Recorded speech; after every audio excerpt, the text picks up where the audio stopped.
racer, gonna go to jail, you're put inside a cage, then forced to enlist.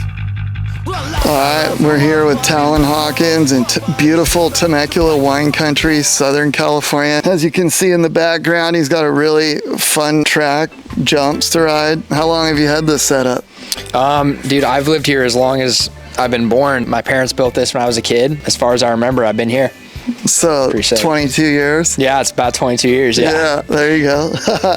So you're born and raised in Temecula, grew up racing dirt bikes, used to ride with the Deegans over there. Yeah, yeah. This last year, I remember being at Supercross watching, and then all of a sudden you got weeded and got hurt, and that's it, right? Yeah. I broke my femur at San Diego Supercross this past year. I thought I was going to do the whole season and then kind of figured out from there, but decided to call it quits early and work towards something else. I want to be a fireman, so that's what I'm working towards now. Yeah, I think that's great. Me and Ping were talking about it, that you know what you want to do. A lot of guys, when they're done riding, especially if they rode dirt bikes their whole life since they're little kids, they're like, what do I do now?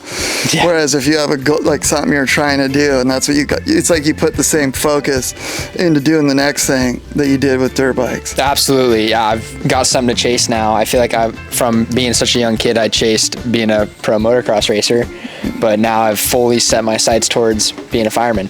That's sick. Like it made the transition pretty easy, I guess. No, that's. I haven't looked back once. Yeah.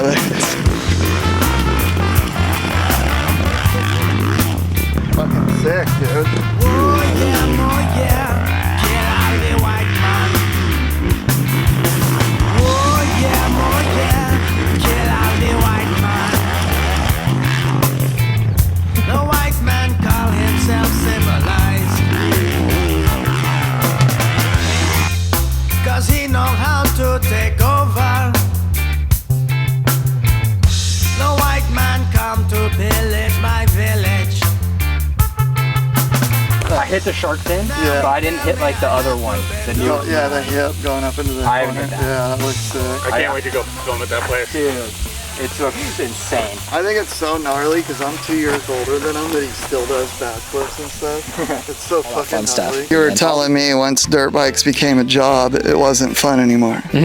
Which I think happens to a lot. Almost, I can't speak for everyone, but for a lot of people. Yeah, I'd say once it became a job, it just wasn't, that spark wasn't there as much. I feel like over the years, I did about 2.5 years of pro. Yeah, as I slowly came along, it just wasn't the same. So I wanted to do something I'm passionate about and then ride for fun when I can. Yeah, and from what I can tell, you've been test riding with Whiskey Throttle, doing like you said, the one-off race, like the Big Bear thing. It's sick to see you out there. I think that's when guys have style. Well, you got style. When you got style on a bike and skills, it's like you want to ride and have fun. But if you're not having fun, you don't want to ride. Yeah, absolutely. Yeah. You don't ride as good. That's kind of what I found with when I was still training. I started to get worse and worse because I wasn't having fun. Yeah, you're like, fuck, just like trying your hardest. Yeah, kind of like just not feeling it at the track. I'm like, God, what is this? Yeah. I figured it out. Yeah. It would have been nice to not figure it out by snapping my femur, but it is what it is.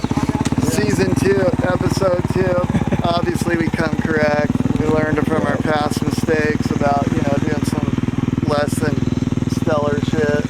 But look at this shit. Come on. It's so sweet, dude. I'd hook it for sure. Just like look right here where it's not even wet. Just go for it. Just pin it in second and go through the rain ruts.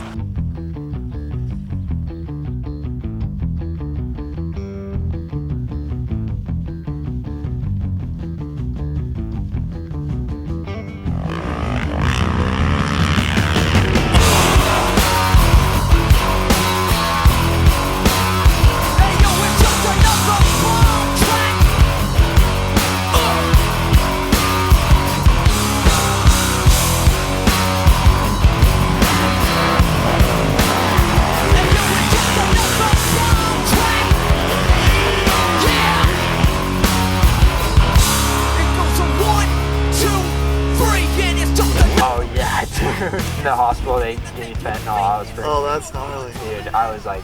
They didn't do that in our day. No, dude, it was gnarly. Yeah, it sucked. I was in the hospital for like 3 days. And I'm like, dude, fuck this. I already didn't want to race anyways. I was like, Yeah, you know, it's funny because Potter always tells me that because with our shit with militia, I was over it by the time I was like 26 or 20. He's like, dude, you quit so young.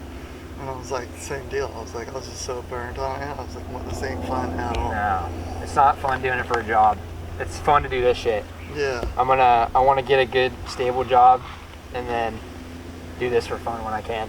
Yeah, and then you actually like look forward to doing it. Yeah. Dude, I'm so pumped to do this today. Episode.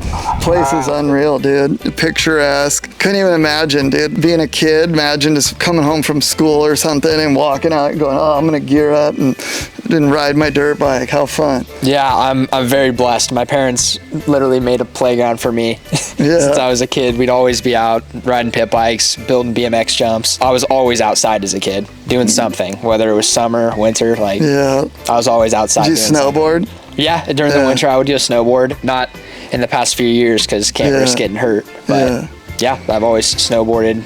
Did you ever skate? I skated a little bit. We used to have a half pipe in the front yard. Oh, sick. So I feel like I grew up kind of doing a bunch of different stuff. I even did team sports too. Everything wasn't all moto because I always had all these other hobbies. That's probably what helped also. It did. That you had fun until it became a job. Totally. Because you had all this other fun shit to do and it kind of broke it up. Then once it was your job and your main focus, then you're kind of like, you're not having fun because you're not doing anything fun. Pretty much. Yeah, in a way. Which I still loved racing. Like, I don't get me wrong, I loved it while I did it and I'm grateful that I did it. It's just, it was time to move on to something else for sure. There's a lot of other guys that don't have something to fall back on or whatever, so they just keep doing it because they're like, I have to. Yeah. And then they just get fucked up. They just keep getting hurt and their just whole deal's fucked. And smart kid, I have to say. I'm going into another profession that's super dangerous, but I feel like it'll be the right fit for me. Get to do stuff like this every once in a while. As long as you keep riding and you don't get burnt out, like you're not hurt all the time because you raced until you're like 30 years old. You'll probably you'll be my age and you'll still be able to ride. Yeah. But a lot of us, we got so beat up and so hurt. We still like to ride, but it's almost like we can't. Like, or when we do, we're like, fuck. Because it just hurts so bad. Yeah. Dude, all right, let's hit this thing. You're going for the rock hut? Yeah, dude, I haven't hit it on the orbit. You can't judge it either. You can never see the landing. Yeah, no. I would say, what did you hit it on the 250 usually? Like Wide. Third? It's third wide. Because you have to drift this corner. You think it's third on the 450? I'll probably hit it second the first time.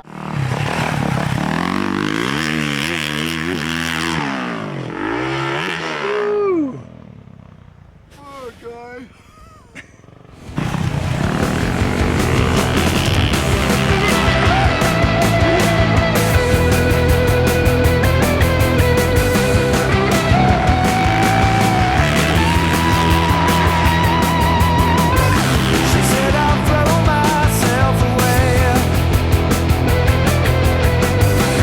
They're just photos after all. I can't make you hang around. Yeah. Dude, who are the homies? I heard you saying that Twitch hooked you up with some mapping for your bikes. You could hit ramps. How sick's that? Oh, it's sick. I mean, I haven't hit ramps in years until I went to Twitch's a few weeks ago, and I've ridden Matto's house too. Yeah. It's been cool to get back on ramps again. I think it was 125s was the last time I hit ramps. Like I went out to Jared McNeil's house. How fucking rad is that Twitch, you know, the legend, is like, here, bud, try this. Yeah. No, it was sick. I'm glad he made the bike run way better too. I got the Bill's pipe on it too. Like the thing's crisp. Sick to have Twitch in my corner. Yeah. Letting me come out and hit his stuff. DVK, we're all DVKs. Yeah. That Yamaha, the Fast House gear, your whole kit looked tight, dude. Thanks, man. You stoked on it? Yeah, I'm back with Fast House now, which has been an awesome transition. I feel like when I was on 85s, I was with them, super minis, a little bit on 125s, and then I got picked up by Rockstar Husky and went away from them. I went to a different gear company, but it was cool to be back kind of to my roots. Heck yeah. What about music that you listen to? I listen to a lot of punk rock. I know you're saying Minor Threat, you brought them up. That's all sick stuff to me. I'm not big on rap. I'll say that. I feel like I listen to pretty much everything else though. You do country? Yeah, I actually do country. I mean, we live Yeah, here. you know, it's funny. I grew up riding horses too. Yeah, like- well, you know, it's funny is up until my chick that I'm with now, my whole life, I never would do country. Really? If someone put on country, I'd be like, turn that shit off. And now a lot of it, I'm like, dude, this is actually pretty good. Yeah. Yeah. No, I think it's just the way I grew up. It's a little bit of like a bunch of different worlds. It's a vibe. Yeah. Yeah, I used to ride horses growing up. I did stuff with my mom. I used to do like team sorting with my mom. I took horse lessons when I was a kid. Like, I feel like I've always been around horses, so kind of like the countryside too. Yeah. But then I also like the punk rock. You ever listen to Tiger Army? No, I haven't. Well, If I heard a song, I guarantee I well, would. Tiger Army, the singer Nick, he did a solo album that is country, but he comes from the punk rock background. That's sick. You would love it, dude. You should check it out. I will. He's the homie, Nick 13, shout out. That's right. Yeah. Fat. The lip of that little tiny step up over there, you can see where he crossed over and landed on the berm up there. Is it pretty big? He OJ'd it his first time he hit it. Crispy on art now. He OJ'd almost hit the fence. Yeah, I mean, you don't have to get. Yeah, I've said. Yeah, he's right. You don't have to get nuts. It looks fun though. You gotta be dumb, you gotta be tough. Yeah, I'm not gonna do anything dumb today. No? Good day to do something dumb. You sure?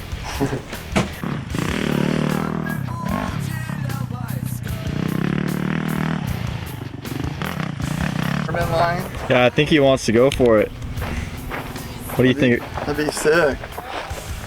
Huh?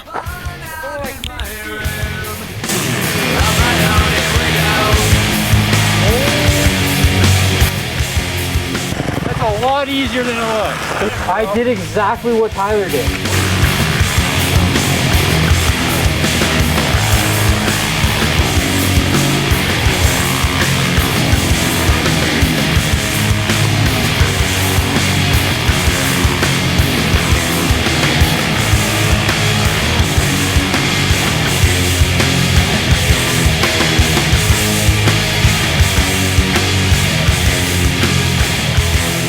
Yeah. In closing, is there anything you'd like to advice you'd give to kids coming up that are like young like you, like or like kids even younger that, you know, are chasing the dream? Like, what would you tell them? Like, It just depends. If they know, which I totally thought this is all I wanted when I was a kid, was to be a professional racer. I'd say the biggest thing, have a backup. I feel like maybe don't bank on not making it, but have a backup, like something like when I'm dealing with fire. Maybe relieve some pressure off yourself, because in your head you're like, well, I'm doing this not because I have to, but because it's, yeah. I think just have something else that if moto doesn't quite work out, which there's only a top couple 1% that make it. I'd say stay in school. Obviously, you gotta have like some education to fall back on for sure. I'm back in doing college classes now for fire technology. Stay in school, kids. Yeah, I actually did, believe it or not. I stayed in school. Look where it got me. But anyhow, yeah, no, definitely stay in school, because obviously everything requires, you know, knowing how to do stuff. So if you don't know how to do shit, you're pretty much in trouble. Yeah, knowledge is power. Yeah, hopefully with Whiskey Throttle here, we'll see you on the bike a lot more. Yeah, I love riding, so it'd be sick to do some more with this until I get into that fire academy. Yeah, and thanks for having us, bud. Dude, thank you. Looking good out there, pal. Thank you, appreciate it. If you like this video, please be sure to leave a like, subscribe to the channel, hit the notification bell so you don't miss any of our future videos, comment what you thought, and share it with your friends.